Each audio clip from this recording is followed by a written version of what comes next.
chat from immaculate girls, remember the bougie girls. Alright? I can see at the top, I can see at the lowest, because I know what it means to be humble. And money don't make it. It's your heart and you. And you know what she said?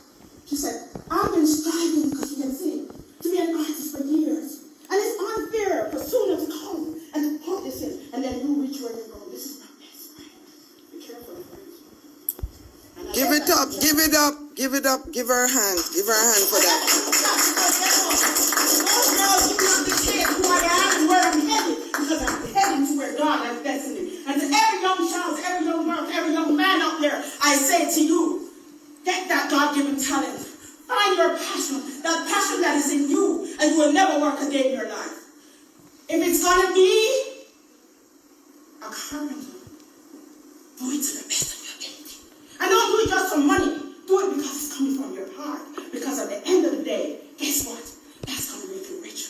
But being rich is not just wealthy and material. It has to be wealth, knowledge, and even a second doctorate.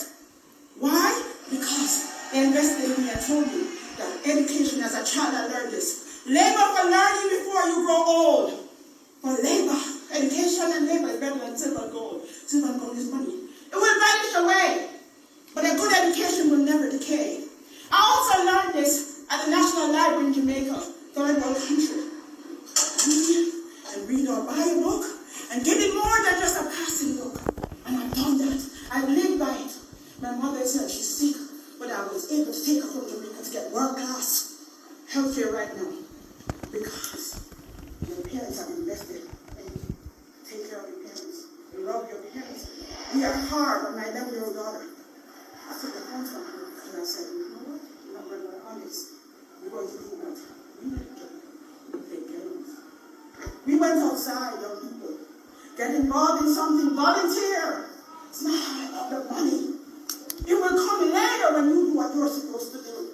So as an educator of 26 years, 20 years, I've not served my country more than 6 years. I was voted to implement a Spanish program by a principal in South Carolina in 2007.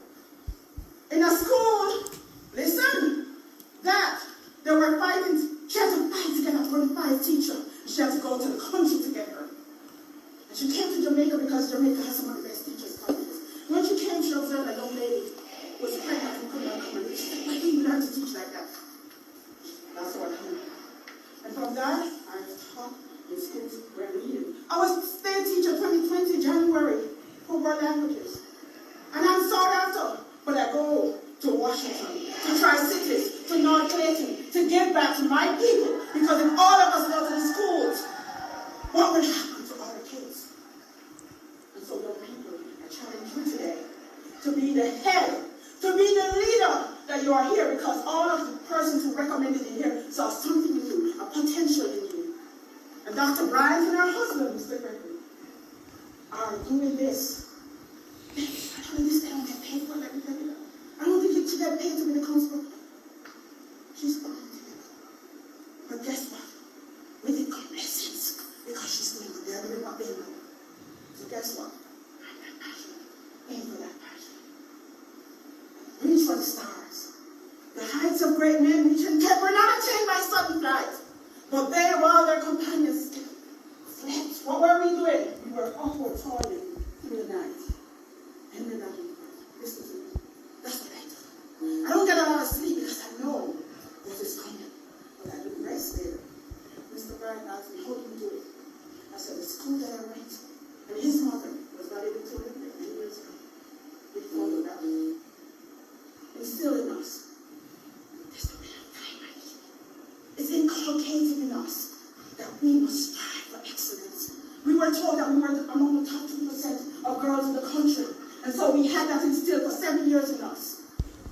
We had to do 7 course classes. And I hated Spanish.